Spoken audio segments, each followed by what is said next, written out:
Welcome to Holmes, Baker and Watson, where Victorian mysteries unfold in the gaslit shadows of London's most enigmatic streets. Tonight we step into a tale where precision becomes peril and time itself turns murderer.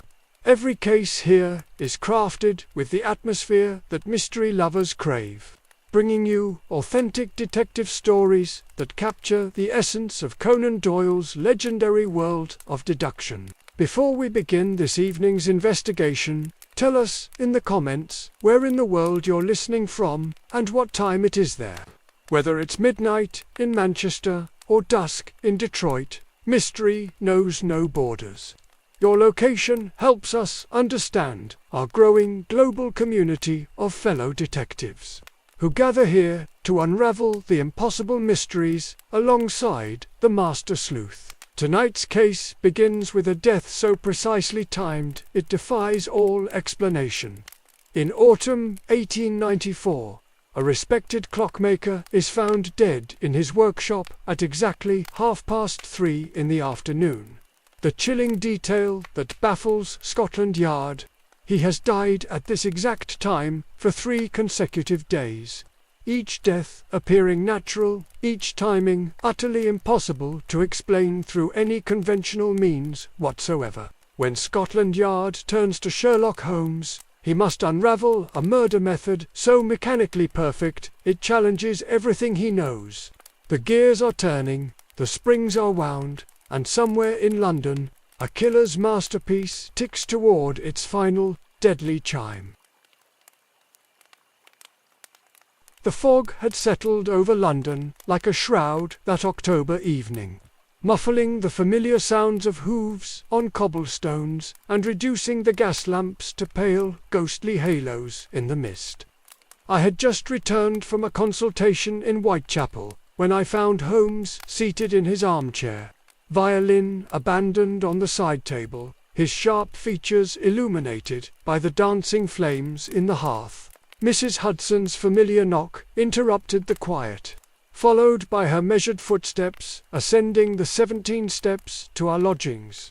She entered bearing a telegram upon her silver tray, her expression bearing that particular gravity reserved for official correspondence.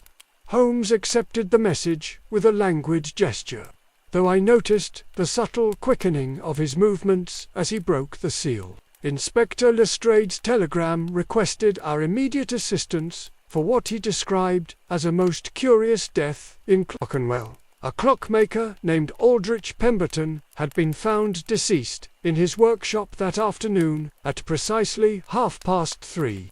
The peculiar detail that had prompted Lestrade's urgent summons was that this marked the 3rd such occurrence in as many days, each death identical in timing. The impossibility of the situation struck me immediately. How could the same man die 3 times at the exact same moment?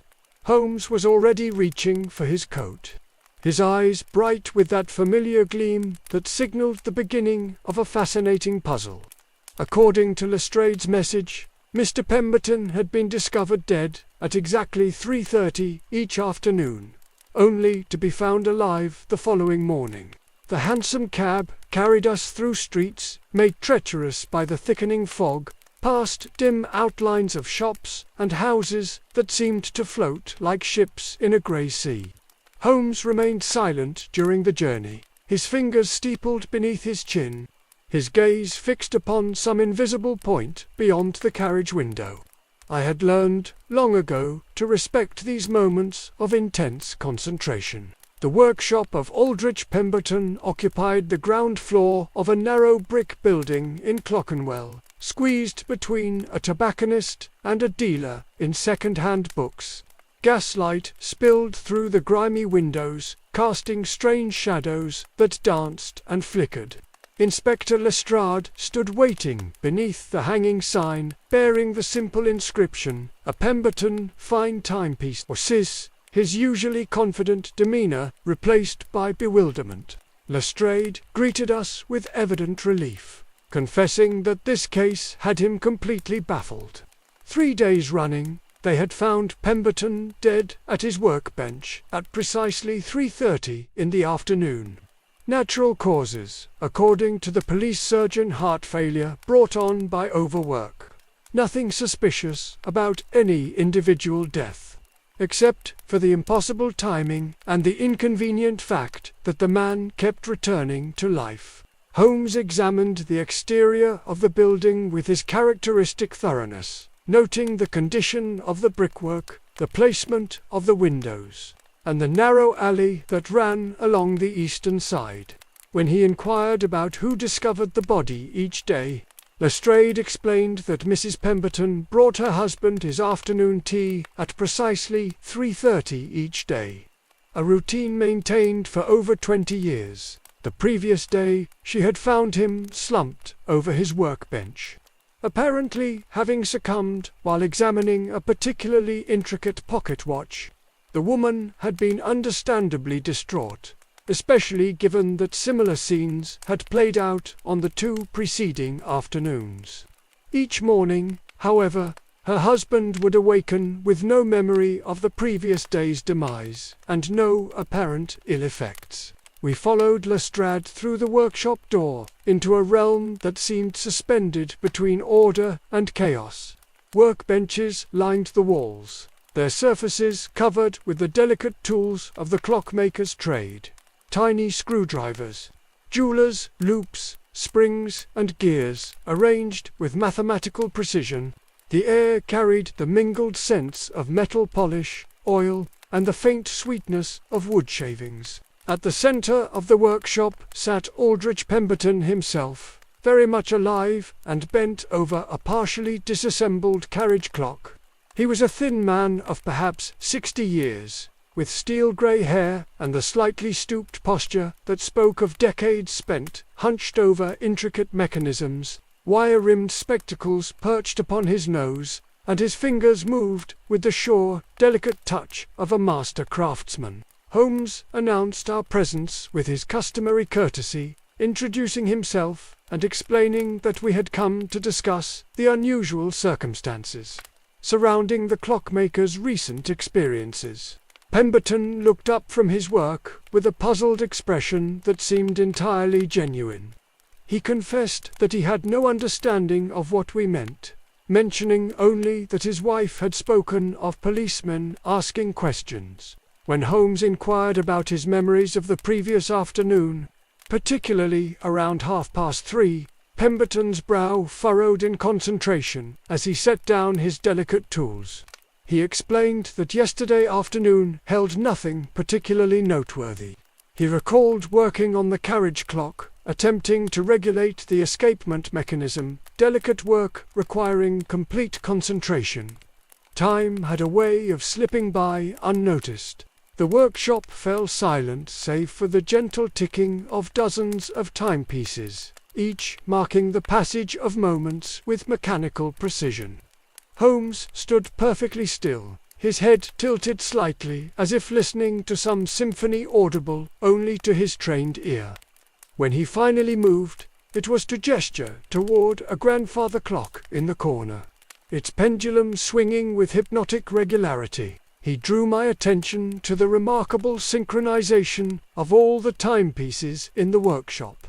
At first, the sounds seemed random and chaotic, but gradually I began to detect an underlying pattern, a rhythm that seemed almost hypnotic. When Holmes complimented Pemberton on this achievement, the clockmaker responded with evident pride, explaining that he wound all his clocks every morning at precisely 8 o'clock, a routine maintained for 30 years. As Holmes continued his examination of the workshop, moving from bench to bench with methodical thoroughness, I found myself studying Pemberton's face for any sign of deception. Yet the man appeared genuinely puzzled by our presence and questions, his confusion as authentic as the mechanical precision that surrounded us. The mystery seemed to deepen with each observation, presenting us with a puzzle that defied explanation. How could a man die 3 times at precisely the same moment, only to return to life with no memory of his demise? What connection existed between his daily routine and the clockwork precision of his repeated deaths? As we prepared to delve deeper into this impossible case, I could see that Holmes was already formulating theories, his brilliant mind working to unravel a mystery that challenged nature itself. The gaslight flickered as Holmes moved deeper into the clockmaker's domain, his keen eyes cataloguing every detail with the methodical precision of a scholar examining ancient manuscripts. The symphony of ticking that filled the air seemed to grow more complex with each passing moment, as though the timepieces themselves were attempting to communicate some vital secret through their mechanical voices. Holmes paused before a particularly ornate bracket clock, its brass face gleaming in the uncertain light. With careful fingers, he lifted the mechanism from its place on the shelf and examined the intricate gears visible through the glass backing. The clockwork moved with perfect regularity, each component fulfilling its destined purpose in the eternal dance of measured time. As I observed his examination, I noticed something peculiar about Pemberton's reaction to Holmes's interest in the timepieces. The clockmaker's hands had begun to tremble slightly, and he seemed unable to focus on his own work. His eyes followed Holmes's movements with an intensity that suggested more than mere professional curiosity about how his craftsmanship was being evaluated by a stranger. Holmes set down the bracket clock and moved to the workbench where Pemberton had been labouring over the carriage clock. The partially disassembled mechanism lay spread across a velvet cloth, its components arranged with mathematical precision. Springs, gears, and delicate escapement wheels formed a constellation of brass and steel, each piece waiting to resume its role in the measurement of time. The detective's attention was drawn to a small brass gear that lay slightly apart from the others, its surface bearing unusual markings that seemed inconsistent with the rest of the mechanism. Holmes produced his magnifying glass and bent low over the component, his breathing shallow as he studied the minute details that would escape a less trained observer. Pemberton watched this examination with growing agitation, his earlier puzzlement giving way to what appeared to be genuine anxiety. The clockmaker's fingers drummed nervously against his workbench, creating a staccato rhythm that seemed at odds with the measured ticking that surrounded us. His breathing had become more rapid, and a thin sheen of perspiration had appeared upon his brow despite the coolness of the October evening. Holmes straightened and turned his attention to the grandfather clock that dominated one corner of the room. This magnificent timepiece stood nearly 7 feet in height, its mahogany case polished to a rich luster that reflected the dancing gaslight. The brass pendulum swung with hypnotic regularity, its motion so precise it seemed to slice through time itself with surgical accuracy. As Holmes approached the grandfather clock, I noticed that Pemberton's agitation increased markedly. The clockmaker rose from his stool and took several uncertain steps toward Holmes, as though he intended to interrupt the examination. His lips moved silently, forming words that remained unspoken, and his face had taken on a pallor that made him appear almost spectral in the uncertain light. Holmes opened the glass door of the clock case and peered inside at the pendulum mechanism. His sharp intake of breath was barely audible above the surrounding symphony of timepieces, but I caught the sound and recognized it as the signal that he had discovered something of significance. His fingers traced the brass weights that hung within the case, and I saw his eyes narrow with concentration. The detective withdrew a small brass object from within the clock case, holding it up to the gaslight for closer examination. The item appeared to be a miniature gear, perfectly crafted but bearing several minute holes, drilled through its surface in a pattern that seemed deliberate rather than decorative. Holmes turned the gear slowly in his fingers, studying it from every angle with the intensity of a jeweller evaluating a precious stone. Pemberton's reaction to this discovery was immediate and dramatic. The clockmaker stumbled backward, his face draining of all colour, and his hands clutched at the edge of his workbench for support. His eyes were fixed upon the small gear in Holmes's possession with an expression of unmistakable terror, as though he were witnessing the resurrection of some long-buried nightmare. Holmes observed Pemberton's reaction with clinical detachment, noting every nuance of the clockmaker's distress. The detective's eyes moved between the frightened man and the mysterious gear, clearly drawing connections that remained invisible to my less practiced perception. The atmosphere in the room had shifted dramatically, the comfortable sanctuary of mechanical precision giving way to something darker and more ominous. The grandfather clock continued its measured chiming, marking the passage of time with an indifference that seemed almost mocking, given the human drama unfolding within its presence. Each tick seemed to resonate with new meaning, as though the timepiece had become a witness to secrets that stretched far beyond the simple measurement of hours and minutes. Holmes carefully wrapped the mysterious gear in his handkerchief and secured it within his waistcoat pocket. His movements were deliberate and purposeful, clearly indicating that this small brass component represented a crucial piece of the puzzle that had brought us to Clockenwell. The discovery had transformed what appeared to be an impossible supernatural phenomenon into something far more tangible and therefore infinitely more dangerous. Pemberton sank back onto his stool, his entire body trembling as though he had been struck by a sudden fever. The confident craftsman who had greeted us with puzzled courtesy had vanished, replaced by a man who seemed to be wrestling with demons that existed far beyond the realm of springs and gears. As we prepared to take our leave, Holmes cast one final glance around the room, his eyes cataloguing details that might prove significant as our investigation progressed. The clockmaker's domain, which had initially appeared to be a sanctuary of order and precision, now seemed fraught with hidden dangers and unspoken secrets that lurked behind every ticking face. The morning mist clung to the cobblestones of Clockenwell like ghostly fingers as we returned to Baker Street.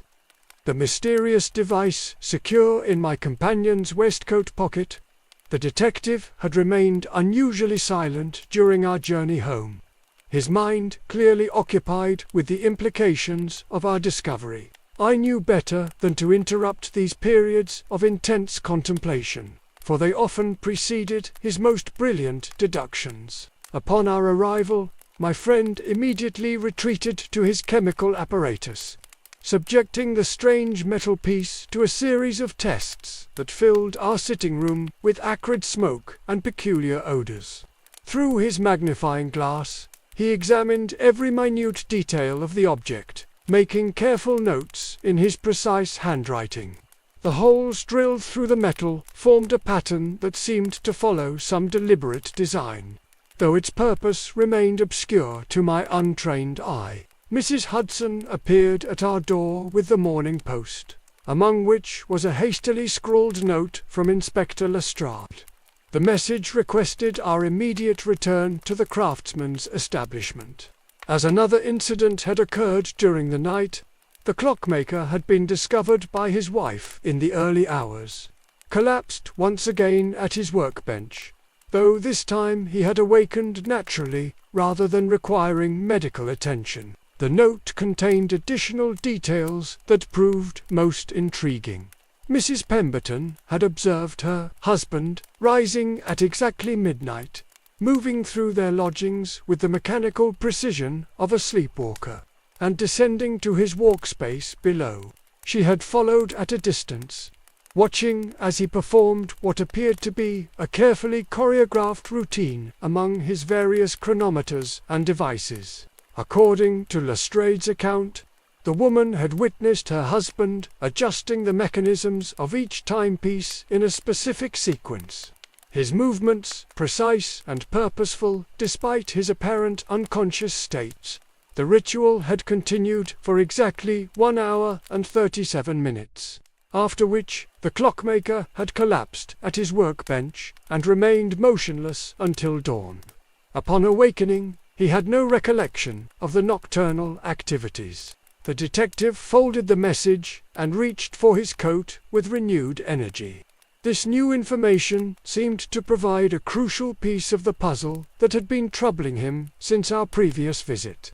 As we prepared to depart once more for Clockenwell, he shared his preliminary observations about the mysterious device, noting that the pattern of holes corresponded to specific musical notes when air was passed through them. Our second journey to the establishment revealed a scene quite different from our previous visit. The craftsman appeared haggard and exhausted, his eyes bearing the telltale signs of interrupted sleep and mounting anxiety. His wife, a thin woman with prematurely grey hair and worried features, hovered nearby with the protective concern of someone watching over an invalid. Mrs. Pemberton proved to be an observant witness, providing detailed descriptions of her husband's strange midnight routine. She explained that these episodes had begun precisely 3 weeks ago, coinciding with the delivery of a new commission from an unnamed client.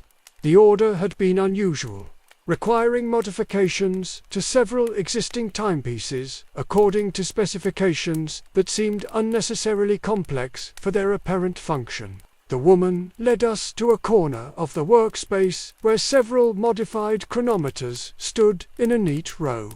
Each had been altered according to the client's instructions, with small apertures added to their cases and delicate modifications made to their internal mechanisms.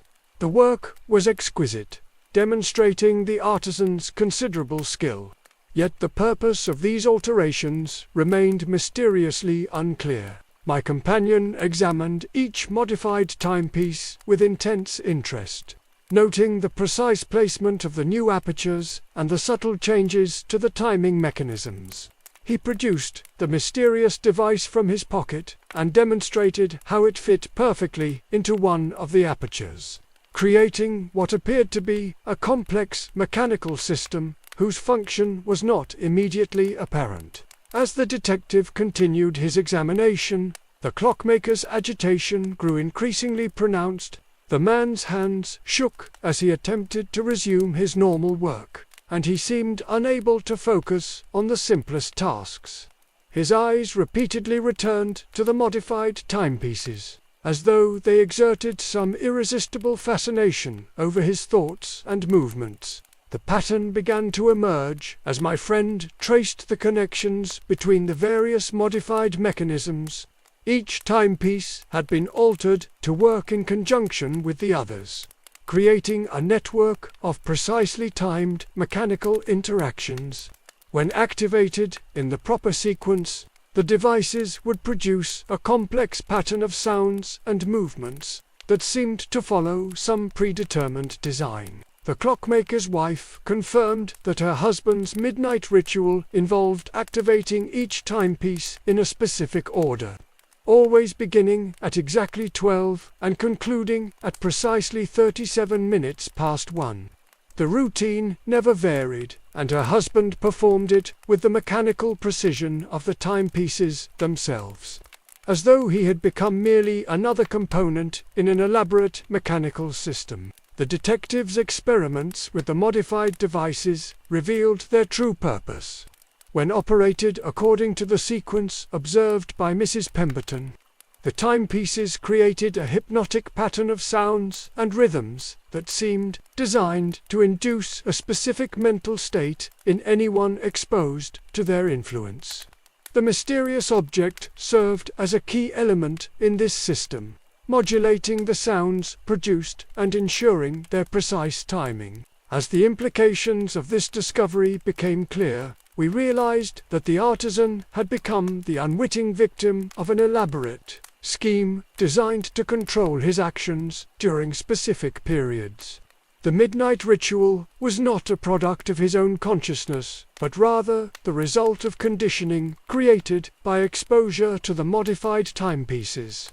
Someone had transformed the craftsman into a human automaton, programmed to perform specific tasks at predetermined times. The question that remained was the identity of the mysterious client who had commissioned these modifications, and more importantly, what ultimate purpose they served. The precision required to create such a system suggested someone with intimate knowledge of both mechanical engineering and human psychology. Someone who understood how to use technology to manipulate the human mind. With the same precision that characterized the finest timepieces, the revelation that Pemberton had been transformed into a human automaton cast our investigation in an entirely new light. As we departed Clockenwell that afternoon, Holmes's mind was already working to unravel the next layer of this extraordinary puzzle. The precision required to orchestrate such an elaborate scheme spoke of someone with exceptional knowledge of both mechanical engineering and the human psyche. That evening, Holmes spread a collection of documents across our sitting room table, each bearing some connection to the clockmaker's recent commissions. He had obtained these records through his network of contacts among London's artisan guilds, tradesmen's associations, and commercial registries. The papers revealed a pattern of unusual requests that had reached Pemberton over the past several months, all bearing certain peculiar characteristics. Each commission had arrived through intermediaries rather than direct contact, with payments made in advance using foreign currency or precious metals. The specifications were invariably complex, requiring modifications that seemed to serve no obvious practical purpose. Most intriguingly, several of the orders had originated from addresses that proved to be false when investigated, suggesting a deliberate effort to conceal the true identity of the client. Holmes had also procured a list of Pemberton's professional associates and competitors within the clockmaking trade. Among these names were several individuals who possessed the technical expertise necessary to devise such an intricate scheme. The detective's eyes lingered particularly on 3 entries. Marcus Whitmore, a former partner who had left London under mysterious circumstances. Dr. Cornelius Blackwood, a physician with interests in experimental psychology. And Professor Edmund Cartwright, a mechanical engineer dismissed from the Royal Institution. Our inquiries began the following morning with a visit to Whitmore's former workshop in Southwark. The building stood empty, its windows boarded and its door secured with heavy chains. However, the neighbouring shopkeepers provided valuable information about the man's departure. According to their accounts, Whitmore had left London suddenly in the spring, claiming urgent business on the continent, but not before liquidating his entire stock of specialized tools and equipment. The landlord of the building revealed that Whitmore had been conducting unusual experiments in the months before his departure. Strange sounds had emanated from the workshop at all hours, described by witnesses as a combination of mechanical worry and musical tones that followed complex patterns.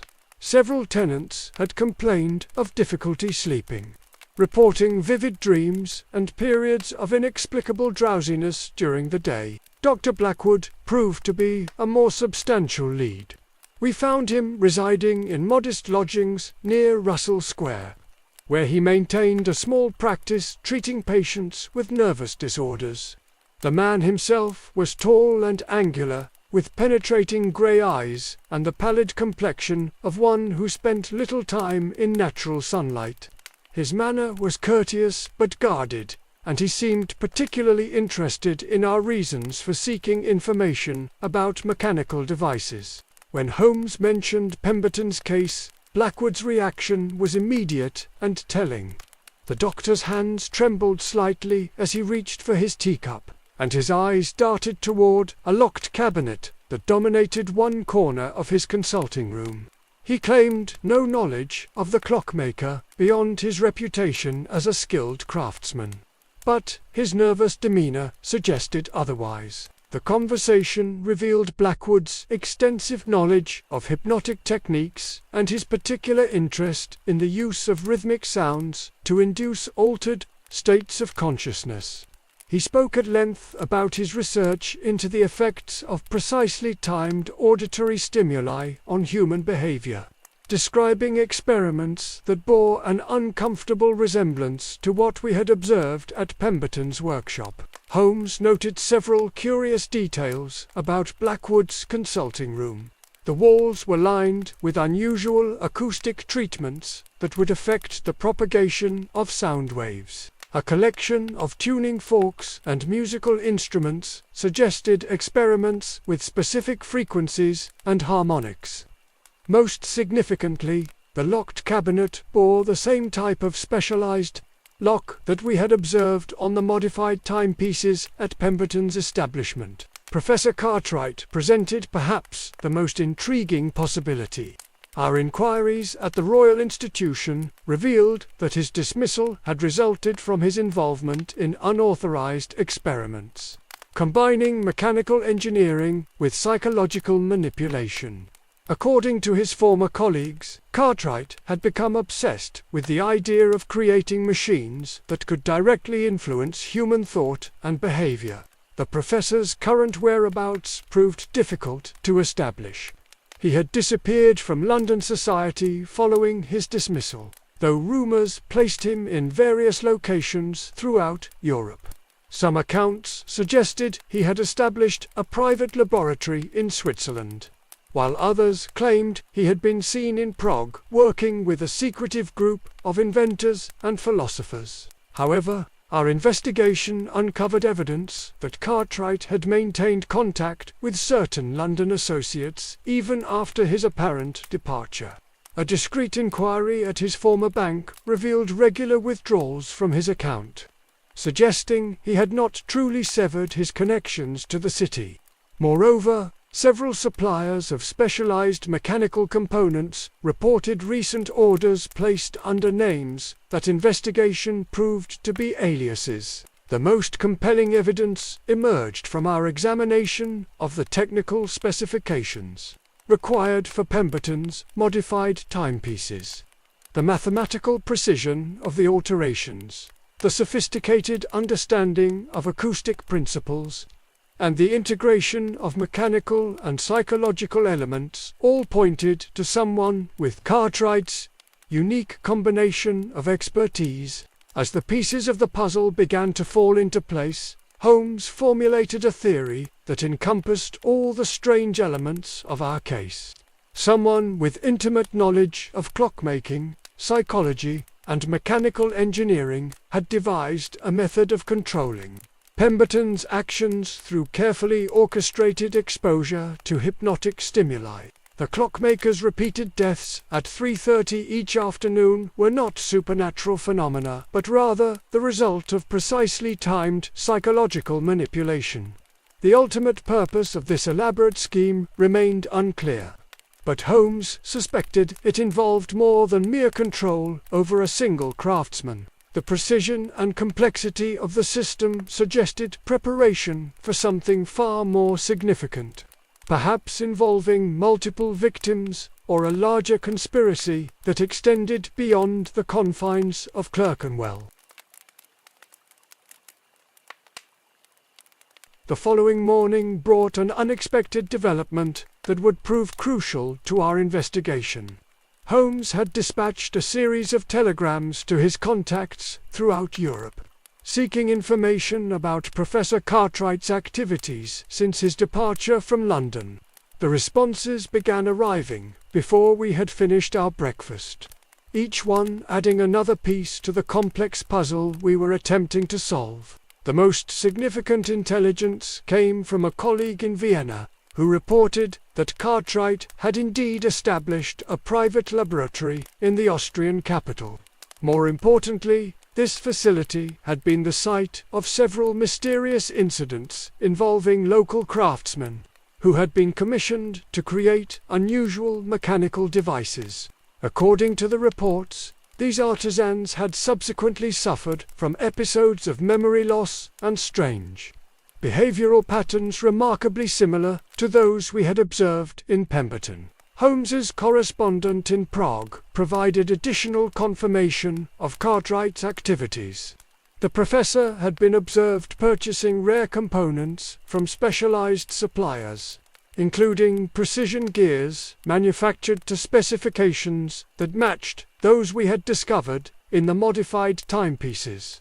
Most tellingly, several of these transactions had been conducted using the same type of foreign currency that had appeared in Pemberton's recent commissions. Armed with this new information, Holmes decided to take a more direct approach to our investigation. Rather than continuing to observe from a distance, he proposed that we confront Dr. Blackwood with the evidence we had gathered.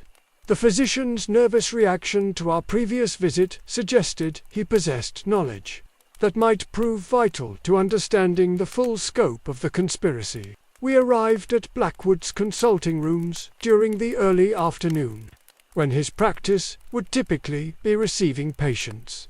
However, we found the building strangely quiet, with no signs of the usual activity one would expect from a medical establishment. The porter informed us that Dr. Blackwood had cancelled all his appointments for the day, claiming urgent personal business that required his immediate attention. Holmes's suspicions were immediately aroused by this development. We convinced the porter to allow us access to Blackwood's consulting room, ostensibly to leave a message for the doctor. Once inside, Holmes began a systematic examination of the premises, paying particular attention to the locked cabinet that had drawn his notice during our previous visit. The cabinet proved to contain a treasure trove of evidence that confirmed our suspicions about Blackwood's involvement in the conspiracy.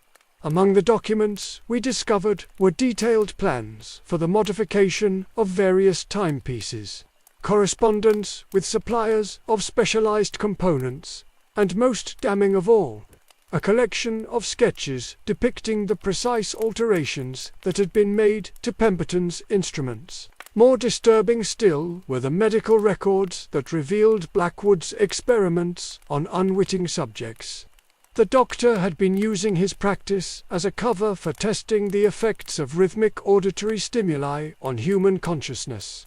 His notes described systematic attempts to induce hypnotic states in patients, monitor their responses to various sound patterns, and document the duration and intensity of the resulting behavioral changes. Holmes discovered additional evidence of Blackwood's collaboration with Cartwright in the form of detailed correspondence between the two men.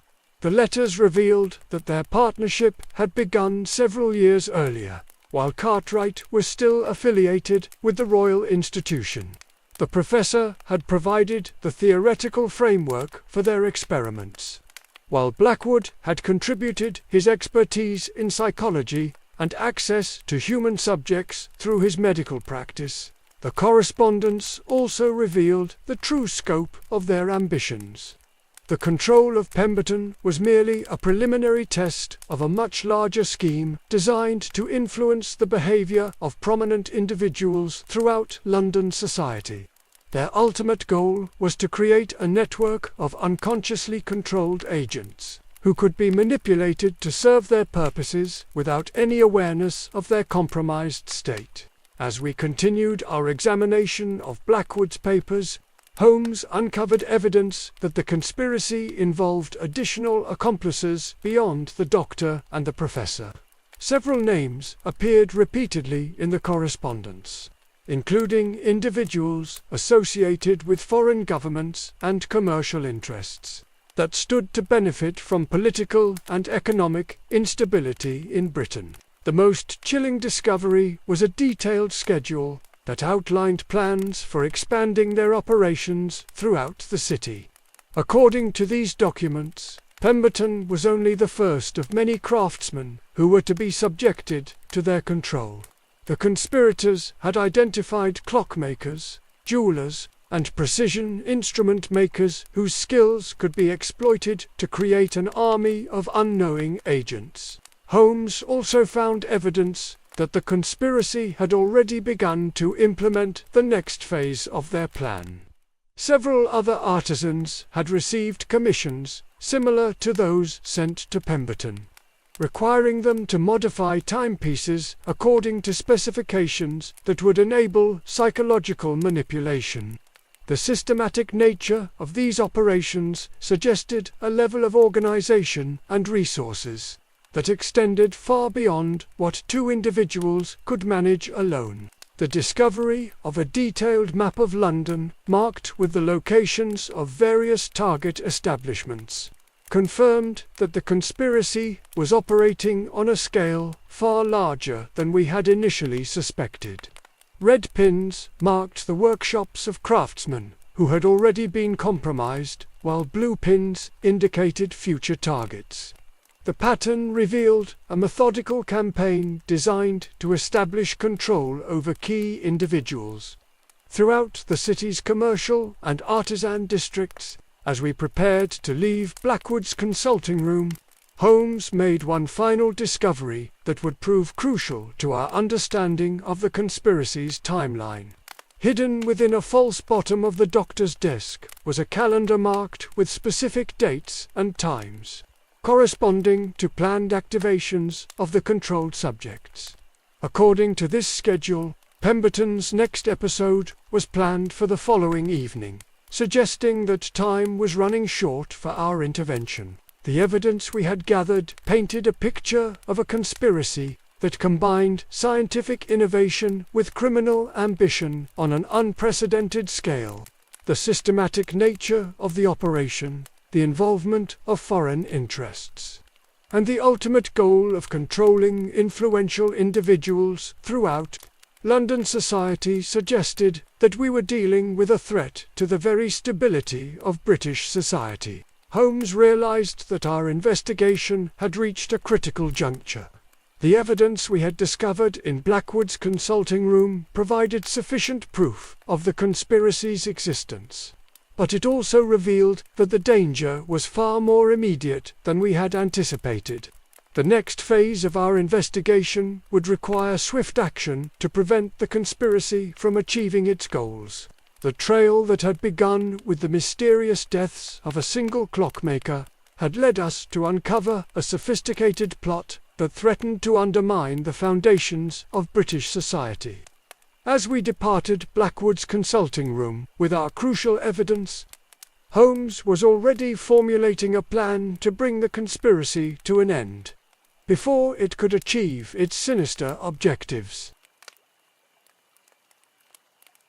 The fog rolled across London that evening like a living shroud, its tendrils creeping through every alley and doorway with the persistence of an unwelcome visitor.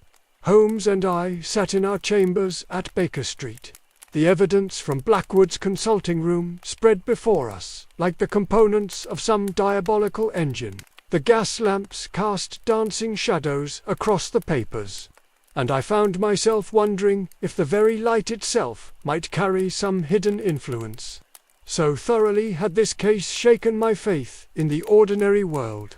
Holmes studied the calendar we had discovered, his long fingers tracing the marked dates with the precision of a surgeon examining a wound. The pattern that emerged from his analysis was both elegant and terrifying in its implications.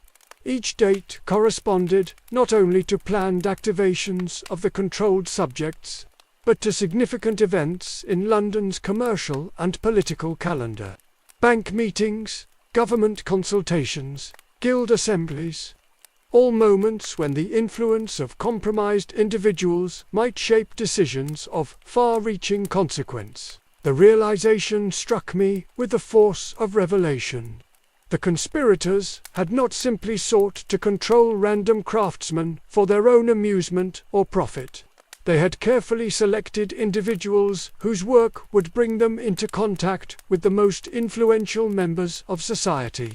A clockmaker who serviced timepieces for government offices, a jeweler who created pieces for wealthy merchants, an instrument maker whose devices found their way into the hands of navigators and engineers.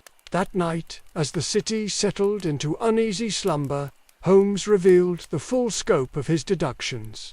The conspiracy we had uncovered was nothing less than an attempt to influence the very machinery of British society, through the systematic control of key individuals. The foreign involvement was not mere criminal opportunism, but a calculated assault upon the economic and political stability of the nation itself. Holmes had identified the pattern within the seemingly random modifications to Pemberton's timepieces. Each alteration served a dual purpose, creating both the hypnotic effects we had observed and establishing a network of communication between the controlled subjects. The modified instruments could transmit signals to one another, allowing for the coordination of activities across multiple locations simultaneously. The implications were staggering. An army of unconscious agents, each believing themselves to be acting of their own volition, yet responding to commands transmitted through the very timepieces they trusted to mark the passage of their days.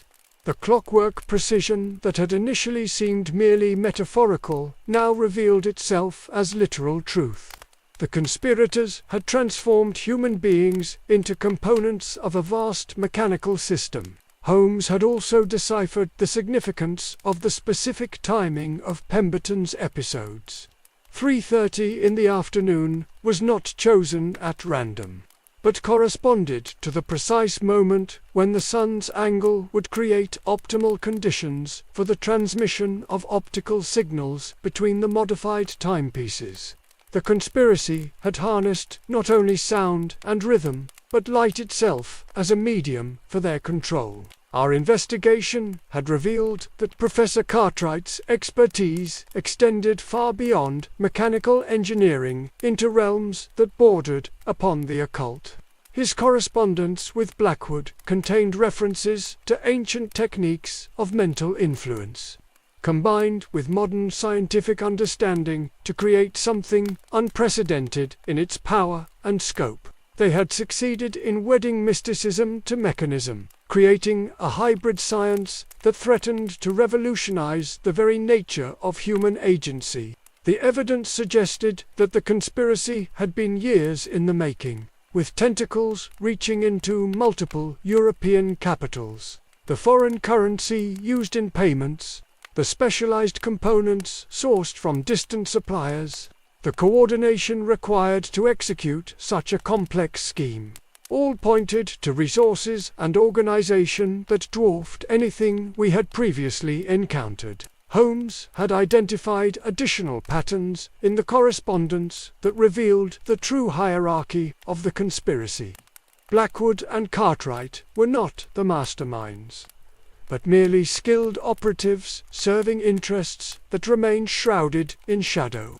References to the Council and the Meridian Project suggested involvement by organizations whose very existence was known only to the highest levels of government. The calendar's most disturbing revelation was the date marked in red ink at its center.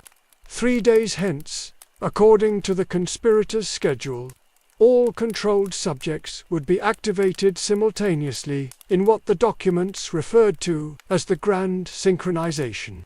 The purpose of this coordinated action remained unclear, but the scale suggested an event designed to reshape the political landscape of Europe itself. Holmes had spent hours analyzing the acoustic principles underlying the control system, discovering that the frequencies employed were chosen not merely for their hypnotic properties, but for their ability to resonate with the natural rhythms of the human brain.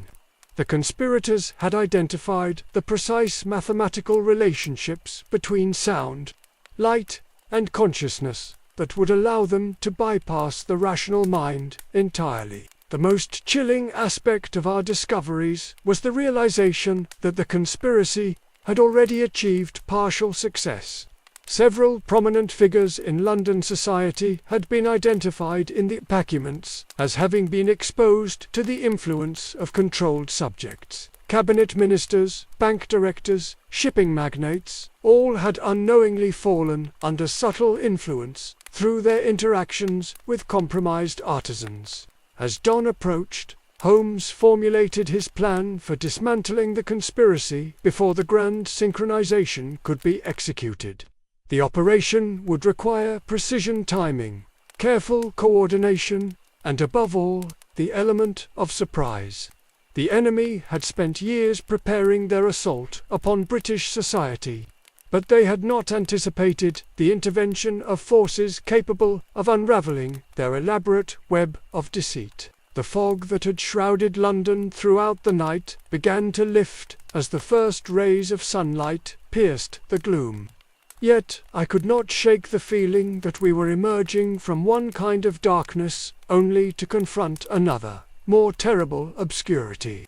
The conspiracy we had uncovered challenged every assumption about the nature of free will, human agency, and the boundaries between science and sorcery. Holmes rose from his chair and moved to the window, his silhouette framed against the growing light. The time for investigation had passed, he declared quietly. Now came the moment for action, when all our accumulated knowledge would be put to the ultimate test against an enemy who had sought to reduce human beings to mere clockwork mechanisms in their grand design. The morning of the third day dawned with an unseasonable clarity, as though London itself had shed its customary shroud to witness the events that would unfold.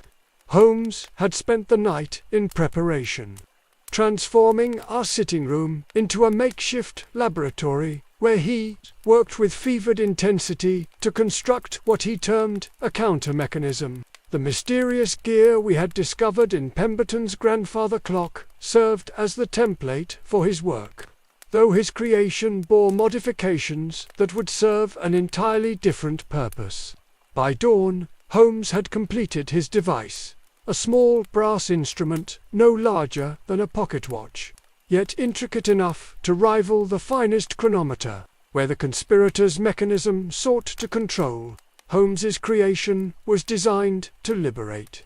The frequencies it would generate would disrupt the hypnotic patterns that held their victims in thrall, breaking the invisible chains that bound men's minds to the will of their unseen masters. Inspector Lestrade arrived as the morning fog lifted, bringing with him a contingent of plainclothes officers whose presence would be crucial to the day's operation. Holmes had mapped out a precise schedule that would allow us to reach each compromised location before the grand synchronization could commence. Time was our enemy now, for the conspirators' calendar indicated that the activation would begin at precisely 3:30 that afternoon. Spreading across London in a wave of coordinated control, our first destination was the workshop of Master Thomas Harwick, a jeweller whose premises lay in the shadow of St. Paul's Cathedral. According to the documents we had recovered, Harwick had been among the earliest subjects of the conspiracy, his mind bent to their will through months of careful conditioning. His shop served as a nexus point in their network, a place where signals could be amplified and transmitted to other locations throughout the city. We found Harwick already deep in the preliminary stages of his programmed routine, his movements mechanical and precise as he adjusted a series of ornate timepieces that lined his workbench. The man's eyes held no recognition of our presence, focused entirely upon the intricate mechanisms before him. Holmes immediately activated his counter-device, its barely audible tone cutting through the air like a blade severing silk threads. The effect upon Harwick was immediate and dramatic. The jeweller staggered as though struck by a physical blow. his hands flying to his temples as consciousness flooded back into features that had been vacant with artificial purpose. The timepieces on his workbench suddenly fell silent, their hypnotic rhythms disrupted by Holmes's intervention. For the first time in months, Thomas Harwick was truly himself again. Holmes worked swiftly to disable the modified mechanisms while I attended to the jeweller's confusion and distress. The man's memories of the past weeks were fragmentary, filled with gaps where the conspiracy's influence had guided his actions. Yet he was able to provide crucial intelligence about the locations of other compromised artisans. Information that would prove invaluable as our operation expanded across the city. From Harwick's shop, we proceeded to a clockmaker's establishment in Cheapside, then to an instrument maker's workshop near the Tower of London. At each location, the pattern repeated itself. We would arrive to find the artisan already beginning their programmed routine, lost in the mechanical precision of movements they could not consciously control. Holmes's device would shatter their invisible bonds, and another node in the conspiracy's network would fall silent. By noon, we had liberated 7 craftsmen from their mental slavery, each awakening as though from a profound dream to find themselves surrounded by the evidence of their unconscious servitude. The modified timepieces that had held them captive were systematically disabled, their carefully tuned frequencies reduced to meaningless noise. Yet Holmes knew that our success thus far was merely the prelude to a far greater challenge. The true test would come at 3:30, when the remaining controlled subjects would receive their activation signals simultaneously. According to the conspiracy's documents, this grand synchronization would involve more than mere individual actions. The coordinated activities of the compromised artisans would somehow amplify each other, creating a cascade effect that would extend their influence far beyond the workshops and studios where they labored. Holmes had deduced the probable location of the conspiracy's central control mechanism, a master device that would coordinate the signals sent to individual subjects throughout London. The clues pointed to a seemingly abandoned warehouse in Bermondsey, where the conspirators had established their headquarters away from the prying eyes of respectable society. It was there that we would confront the architects of this elaborate scheme. As we prepared for the final phase of our operation, Holmes revealed the full ingenuity of the mechanism we had been fighting. The conspiracy had discovered that human consciousness could be manipulated through precise combinations of sound, light, and rhythm, much as a musician might tune an instrument to achieve perfect harmony. By synchronizing multiple subjects, they could create a resonance effect that would influence not only the controlled individuals, but anyone who came into contact with them. The political and economic implications were staggering. Cabinet ministers advised by compromised clerks, bank directors influenced by jewelers who maintained their timepieces, shipping magnates guided by instrument makers whose devices they trusted. The conspiracy had sought to control British society not through force or open persuasion, but through the subtle manipulation of trust and routine. Yet their greatest strength would also prove to be their weakness. The very precision that made their system so effective also made it vulnerable to disruption.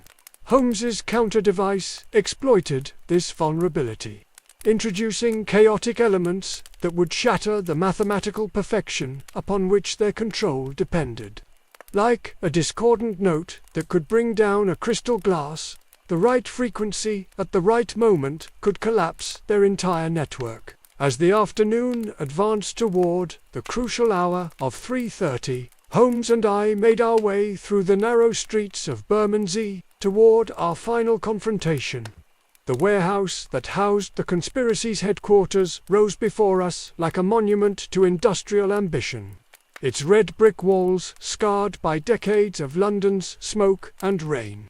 Yet behind those unremarkable walls lay a threat to the very foundations of British civilization. The time had come to silence the clockwork assassin forever, to break the chains that bound human minds to mechanical tyranny, and to restore the freedom of thought that was every man's birthright.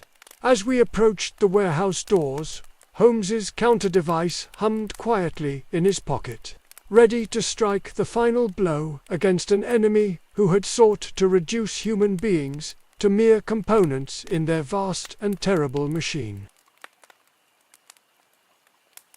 The warehouse stood silent as a tomb in the fading afternoon light, its windows black and lifeless against the grey sky. Yet, as Holmes and I approached through the maze of Bermondsey's industrial streets, I could sense the malevolent energy that pulsed within those brick walls like a diseased heart. The very air seemed to thicken with anticipation as 3:30 drew near, and I found myself checking my pocket watch with the nervous frequency of a man awaiting his own execution. Holmes moved with the calculated precision of a master strategist, his counter-device secured within his coat and his eyes scanning every shadow for signs of the enemy's presence. We had left Inspector Lestrade and his men positioned at strategic points throughout the surrounding streets, ready to prevent any escape once our confrontation began. The net was closing around the conspiracy's leaders. Yet I could not shake the feeling that we were walking into a trap as elaborate as any they had devised. The warehouse's main entrance proved to be secured with locks of unusual complexity, their mechanisms bearing the same precision craftsmanship we had observed in the modified timepieces. Holmes examined them briefly before producing a set of specialized tools from his coat, his fingers working with the deft certainty of a surgeon performing a delicate operation. Within moments, the barriers fell away, and we found ourselves standing at the threshold of the enemy's stronghold. The interior of the warehouse had been transformed into something that defied ordinary description.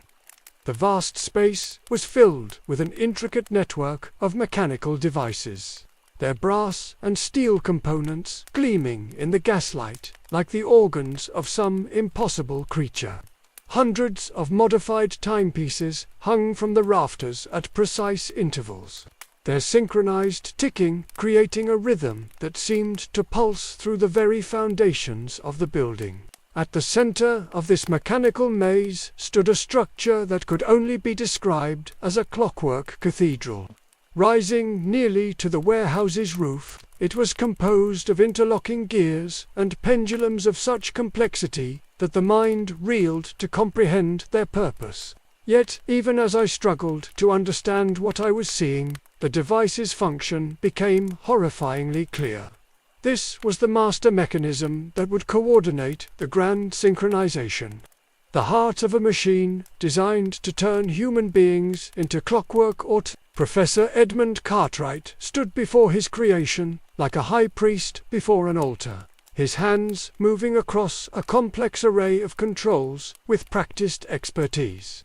The years had not been kind to him, his once robust frame now gaunt with obsession, his eyes burning with the fervor of a man who had sacrificed everything to his vision. Beside him stood Dr. Blackwood, no longer the nervous physician we had encountered in his consulting room, but a figure transformed by proximity to power into something cold and calculating. Neither man seemed surprised by our arrival, as though they had been expecting this confrontation from the moment their scheme began.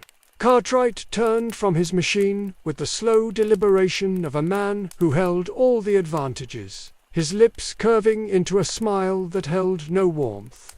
The professor began to speak, his voice carrying easily across the vast space, explaining how they had discovered the mathematical principles that governed human consciousness itself. Their research had revealed that thought, emotion, and will were not the mysteries philosophers claimed, but mechanical processes that could be understood, predicted, and ultimately controlled. The mind was merely another clockwork mechanism, more complex than those they had created, but subject to the same fundamental laws. By applying the right pressures at the right moments, human consciousness could be wound like a spring and set to perform whatever tasks their masters required. The grand synchronization represented the culmination of years of careful preparation. At precisely 3:30, every controlled subject throughout London would receive their activation signal simultaneously. The resulting cascade of coordinated actions would create a resonance effect, powerful enough to influence not just the compromised individuals, but everyone who came into contact with them.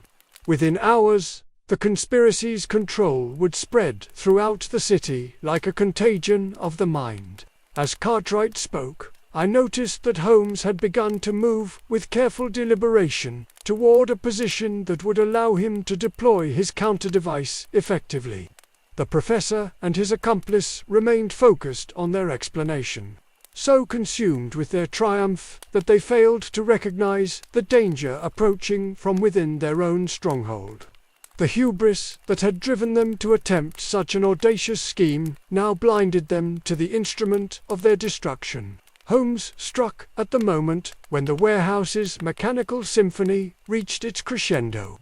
His counter-device sang out with a pure, clear tone that cut through the complex rhythms like a sword through silk. The effect was immediate and catastrophic. Throughout the warehouse, timepieces began to fall silent as their carefully calibrated frequencies dissolved into chaos. The great machine at the center of the space shuddered as conflicting signals tore through its mechanisms. Cartwright's reaction was one of pure rage, his carefully constructed world collapsing around him like a house of cards. He lunged toward a control panel that would have activated his device despite the interference. But Holmes was already moving to intercept him.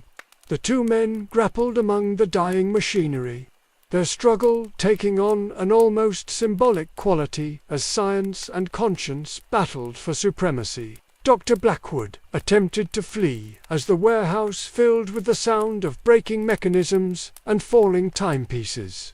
Yet Inspector Lestrade's men were ready for him, emerging from their concealment to block every exit. The physician found himself trapped within the monument to his own ambition, surrounded by the wreckage of dreams that had grown too large for any single mind to contain.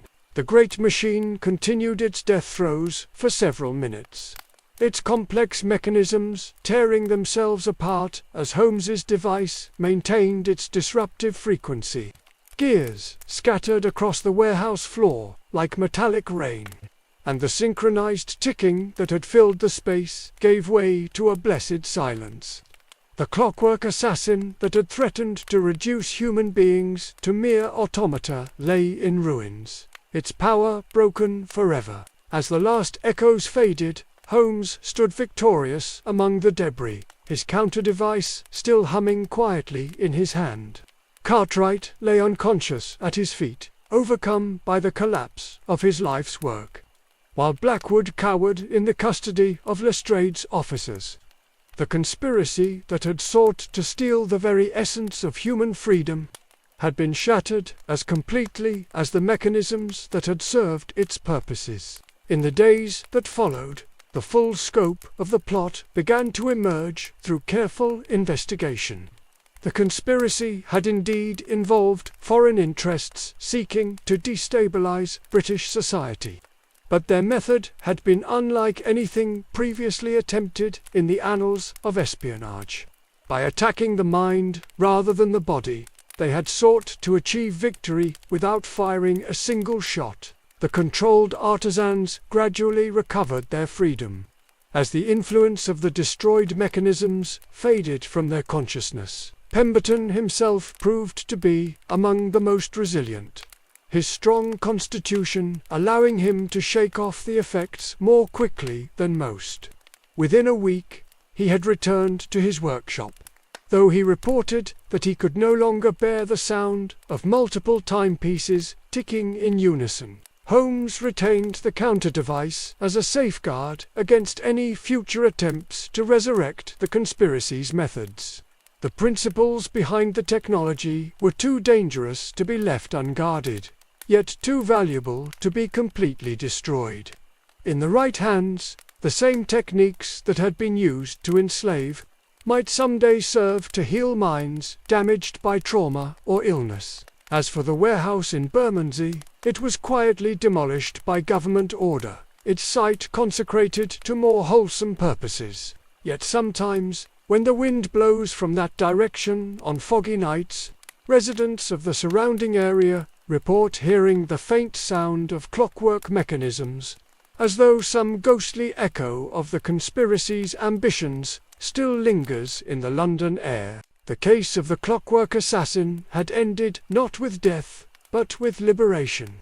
The strange deaths that had first brought us to Pemberton's workshop had been revealed as symptoms of a far greater sickness, one that threatened the very concept of free will itself. Yet, in the end, human ingenuity and determination had proved stronger than any mechanical contrivance. No matter how cleverly designed, Holmes often reflected in later years that this case had taught him something profound about the nature of his calling. The detective's true enemy was not crime itself, but the forces that sought to reduce human beings to mere objects of manipulation. Whether those forces employed crude violence or sophisticated technology, the principle remained the same. The preservation of human agency and dignity was worth any sacrifice, any effort, any risk. As we returned to Baker Street that evening, with London's clocks once again marking time in honest service to their human masters, I could not help but feel that we had witnessed something more than the solution of a criminal case. We had seen the triumph of the human spirit over the mechanical tyranny that would have reduced us all to clockwork puppets dancing to another's tune. The fog rolled in from the Thames as darkness fell, but it no longer seemed threatening. It was simply London's familiar shroud, concealing nothing more sinister than the honest mysteries of a great city going about its eternal business. The clockwork assassin was silent forever, and the men and women of London were free to wind their own lives according to the dictates of their own hearts and minds.